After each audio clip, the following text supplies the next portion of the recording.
2 அடி 1 இன்ச்சு இருக்கு. அகலம் வந்து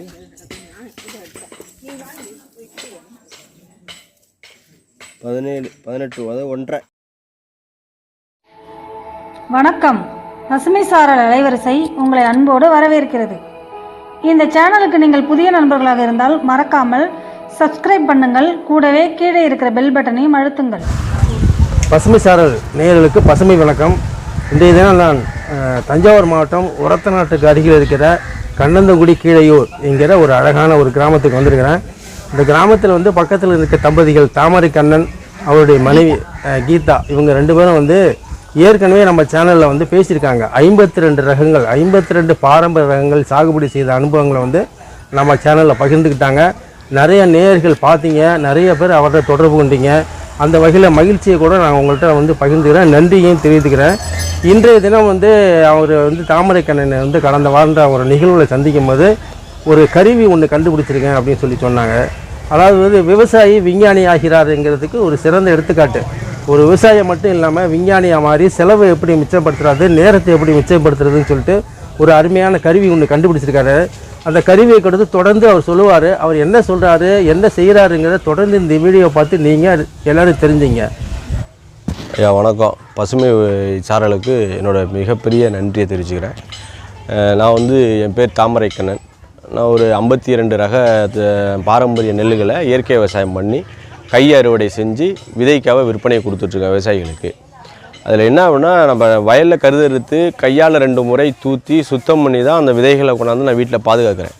அப்படி வச்சுருந்தாலும் நம்ம மறுபோகம் ஆணி ஆடியில் அதை நம்ம விற்பனை செய்யும் போது நம்ம அறுவடை செஞ்சு வயலில் 2 முறை வந்து கையாலே தூற்றி சுத்தம் பண்ணி தான் கொண்டு வந்து வீட்டில் பாதுகாக்கிறோம். மறுபடியும் அதை வந்து நம்ம ஆணி ஆடியில் தான் நம்ம சம்பாப்பட்டதுக்கு விற்பனைக்கு நம்ம பாரம்பரிய விதையை கொடுக்குறோம்.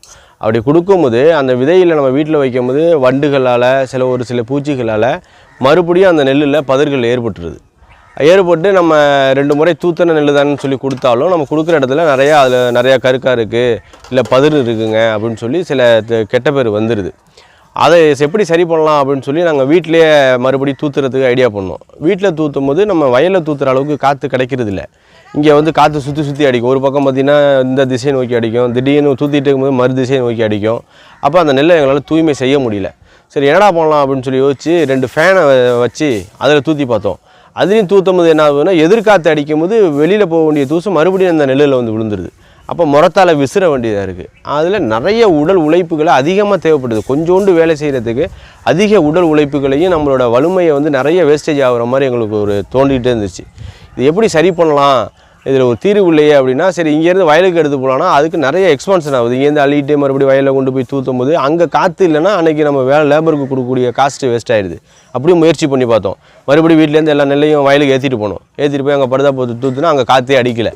எப்போயாவது ஒரு நேரம் தான் காற்று அடிக்கும். அது வரையும் அந்த நம்ம சம்பளம் கொடுத்து அழைச்சிட்டு போன வேலையாளுக்கு வேலை கொடுக்க முடியல, சும்மாவே உட்காந்துருப்பாங்க. ஆனால் அன்றைக்கி அவங்களுக்கு சம்பளம் நம்ம கொடுத்து தான் தூத்தாலும் நம்ம சம்பளம் கொடுத்து தான் ஆகணும். இப்படி பல நெருக்கடிகள் வந்துச்சு. நிறைய நேரங்கள் விரணியமானுச்சு. உடல் உழைப்பு அதிகமாக தேவைப்படுது. எப்படி சரி பண்ணலாம் அப்படின்னு சொல்லி ரொம்ப நாளாக யோசிக்கும் போது திடீர்னு ஒரு நாள் என்ன பண்ணோம், சரி ஃபேன் வந்து வேறு மாதிரி மெத்தடு செட் பண்ணலாம் அப்படின்னு சொல்லி யோசிக்கும் போது இந்த ட்ரம் வந்து 2 அடி நீளம், 1.5 அடி அகலம் இந்த ட்ரம்மோட சைஸ். அது எக்ஸாஸ்ட் ஃபேனு. ஹோட்டல்லலாம் அந்த புகையை இழுத்து வெளில விடுறதுக்காக ஒரு ஃபேன் வச்சுருப்பாங்க, எக்ஸாஸ்ட் ஃபேனு. அதை செட் பண்ணலாம் அப்படின்னு சொல்லி நான் டவுனில் நிற்கும்போது ஒருத்தர் வந்து இந்த ஃபேனு பழசு தான், இதை நீங்கள் வச்சுக்கிட்டு ஏதாவது காசு கொடுக்குறீங்களா, இது தேவையில்லாதான் இரும்பு போட போகிற அப்படின்னு சொல்லி கேட்டார். இதை நம்ம வேணா வாங்கி என்ன பண்ண போகிறோம் அப்படின்னு சொல்லி யோசனை பண்ணி சரி பரவாயில்லன்னு சொல்லி ஒரு 600 ரூபா காசு கொடுத்து அதை வாங்கிட்டு வந்தேன். இதை வச்சு நம்ம என்ன பண்ணலான்னு யோசிக்கும் போது சரி நம்ம நெல் தூத்துற மிஷினை செட் பண்ணிடுவோம் அப்படின்னு சொல்லி இந்த ட்ரம்மு வந்து எங்கள்கிட்ட நான் புண்ணாக்கு கொட்டி வைக்கிறதுக்காக ஒரு 150 ரூபாய்க்கு வாங்கிட்டு வந்தேன். இதோட நீளம் வந்து 2 அடி, அகலம் வந்து 1.5 அடி வாங்கி அந்த புண்ணாக்கு கொட்டி வச்சுருந்தேன். அப்புறம் அதில் எலி திங்கிதுன்னா அந்த ட்ரம் சும்மா வேஸ்ட் ஆச்சு எடுத்து போட்டிருந்தேன். அப்புறம் என்ன பண்ணேன், இந்த ஃபேனை எடுத்துகிட்டு வந்து பேக் சைடு வந்து அந்த ஃபேனோட சைஸுக்கு ஒரு ஓட்டையை போட்டு அந்த போல்ட்டை வச்சு அதில் செட் பண்ணும்போது மேலே வந்து ஒரு 8 இன்ச்சு அகலத்தில் 2 நீளத்தில் 2 இன்ச்சு அகலத்தில் ஒரு ஓட்டையை போட்டு இந்த அண்ணன் கூட வந்து வேஸ்ட்டாக ஓட்டையாகி இரும்புக்கு போகிறதுக்காக வீட்டில் போட்டு வச்சுருந்தாங்க. அதை எடுத்து மேலே வச்சு அதுலேயே 2 போல்ட்டை செட் பண்ணி அதில் ஒரு அட்ஜஸ்ட்டு நெல் அதிகமாக கொட்டாமல் ஒரு சின்ன தகரம் ஒன்று செட் பண்ணி நெல்லை மேலே கொட்டி ஃபேனை போட்டு ஓட்டி பார்த்தோம். சிறப்பாகவே தூசுகள் மட்டும் மேலே போணுச்சு, நெல் மட்டும் ட்ரம்முக்குள்ளேயே கூட்டுனுச்சு. அப்போ ட்ரம்முலே கொட்டும் போது ட்ரம்மில் அதிகமாக நெல் குவியல் ஆகிடுச்சு, வெளியில் வர முடியல. கனமான நெல் எல்லாமே ட்ரம்முலே தங்கிருச்சு. சரி இது அப்புறம் வெளியில் எடுக்கலாம் அப்படின்னு சொல்லும் போது தான் அந்த மேலே போட்டிருக்க ஓட்டைக்கும் கீழே இருக்கிற ஓட்டைக்கும் 1/2 அடி வித்தியாசத்தில் கீழே நகர்த்தி கீழே அதே 8 இன்ச்சு நீளத்தில் 2 இன்ச்சு அகலத்தில் ஒரு ஓட்டையை போட்டு நெல்லை கொட்டினா தூசு மட்டும் இப்போ வெளில போயிடுது. நெல் இங்கே கொட்டும் போது 1/2 அடி வேகத்தில் ஃபேன் தள்ளும் போது 1/2 அடி நகர்ந்து அந்த ஓட்டைக்கு நேராக கொட்டி கீழே நம்ம அன்னக்கூடை வச்சு பிடிச்சிக்கிறோம். இப்போ நாங்கள் முன்னாடி கையால் தூற்றும் போது ஒரு நாள் பொழுதுன்னு தூற்றினாலே ஒரு 3 மூட்டை தூற்றலாம். ஆனால் 2 ஆள் தேவைப்படும், அதிகப்படியான உழைப்பு தேவைப்படும், விரணையமாக ஆகும் உழைப்பு. இன்றைக்கி அந்த ஒரு நெருக்கடியே இல்லை. 1 மணி நேரத்திலேயே கிட்டத்தட்ட ஒரு 5 மூட்டை நெல்லை தூற்ற முடியுது. இப்போ இந்த வேலை பலுவும் குறைஞ்சிருச்சு. இதுக்கான செலவு பார்த்திங்கன்னா அந்த ஃபேனு ஒரு 600 ரூபா, இந்த ட்ரம்மு வந்து ஒரு 150 ரூபா, 750 ரூபா, இதை கட்டிங் பண்ணி போல்டு போகிறவருக்கு ஒரு 200 ரூபா, 1000 ரூபாயில் எளிமையாக வேலை முடிஞ்சு போச்சு. சாதாரண நம்ம வீட்டு கரண்ட்லேயே ஓடுது. இது எங்களோட உழைப்பை வந்து விரணையம் இல்லாமல் குறைந்த நேரத்தில் அதிகப்படியான வேலைகளை செய்யுது. மிக சந்தோஷமாக இருக்குது அந்த தொழில்நுட்பம். அது மாதிரி என்ன மாதிரி இயற்கை விவசாயிகள் நிறைய பேர் இருக்கிறவங்க நெல்லை சுத்தம் பண்ணுறதுக்கு இதை மிக சிறப்பாக பயன்படுத்திக்கலாம். அப்படிங்கிறதுக்கு தான் இந்த வீடியோ பதிவை பசுமை சாரல் மூலியமாக நம்ம எல்லாருக்கும் அறிமுகப்படுத்துகிறோம். ரொம்ப நன்றி, வணக்கம். அம்மா நீங்கள் சொல்லுங்கம்மா, நீங்கள் தான் இதை டெய்லி வீட்டில் பயன்படுத்துகிறீங்க, எப்படி இருக்குன்னு கொஞ்சம் உங்களுக்கு தெரிஞ்ச கருத்துக்களை சொல்லுங்களேன். நீங்கள் சுலபமாக தான் இருக்குது. முன்னாடி தூற்றும் போது இவங்க சொன்ன மாதிரி தான் தூற்றும் போது எதிர்காத்து வரும்போது அதில் உள்ள வேஸ்ட்டு கருக்காதெல்லாம் உள்ளே விழுகும். மறுபடியும் தூத்துற மாதிரி இருக்கும். இருந்தாலும் கஸ்டமர்கிட்ட கொஞ்சம் கருக்காக இருக்குது அப்படின்னு சொல்லுவாங்க. இப்போ இது மாதிரி செஞ்சு குழந்தை கொடுத்ததுக்கு பிறகு தூற்றும் போது ஈஸியாக இருக்குங்கய்யா. வேகமாக வேலை முடியுதுங்க. வேகமாக முடியும். ஆமாங்க. இப்போ வந்து ஒரு 1 ஹவர் கூட ஆகலை, 5 மூட்டை தூற்றி முடிச்சிட்டோங்க. 1 மணி நேரத்தில் 5 மூட்டை தூற்றி முடிச்சிட்டோம்.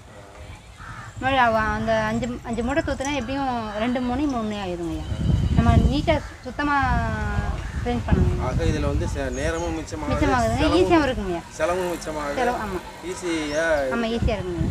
இப்போ நம்ம சேனலில் இதை நம்ம நேயர்கள் பார்ப்பாங்க, சரி பார்த்துட்டு உங்களுக்கு தொடர்பு கொண்டு பேசுவாங்க.